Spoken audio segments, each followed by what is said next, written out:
महाराष्ट्र की नांदेड़ सीट से प्रत्याशी प्रतापराव चिखलीकर पर दांव पर अशोक चौहान की प्रतिष्ठा, जाने कैसे।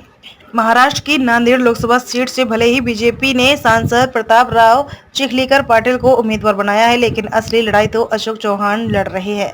वह जी जान से चुनाव प्रचार में लगे हैं। यही नहीं, उन्होंने पूर्व विधायक पत्नी अमिता चौहान और उनकी बेटी श्रीजया को भी प्रचार में उतार दिया है।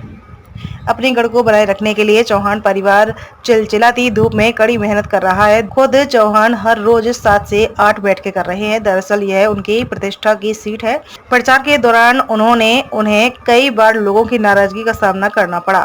खासकर मराठा समाज के आरक्षण को लेकर उन्हें जवाब देना पड़ रहा है। मुस्लिम समाज को समझाना पड़ रहा है। खिलचीकर को जिताने की जिम्मेदारी दिल्ली के चौहान को दी गई है, इसलिए यह सीट उनके लिए सम्मान पर दाव की सीट बन गई है। बीजेपी ने चिखलीकर और कांग्रेस के वसंतराव चौहान के बीच सीधी टक्कर है। प्रकाश अंबेडकर की पार्टी वंचित बहुजन अघाड़ी के अविनाश भोसीकर भी यहां से चुनाव मैदान में है। दुश्मन बने दोस्त और दोस्त बने दुश्मन। पिछले लोकसभा चुनाव में कांग्रेस ने चौहान और बीजेपी ने चिखलीकर को उतारा था, जो एक दूसरे के घोर राजनीतिक विरोधी हैं, जबकि दोनों के बीच रिश्तेदारी भी है।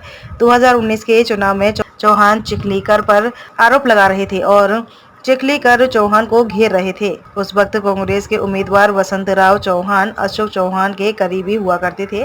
5 साल के बाद पूरी स्थिति ही बदल गई। जो अशोक चौहान चिखलीकर पर आरोपों की बरसात करते थे, अब उनके गुणगान करते हुए उनके लिए वोट मांग रहे हैं। वहीं वसंतराव पिछले चुनाव में अशोक का गुणगान करते थे। इस चुनाव में वह उन पर आरोप लगा रहे हैं।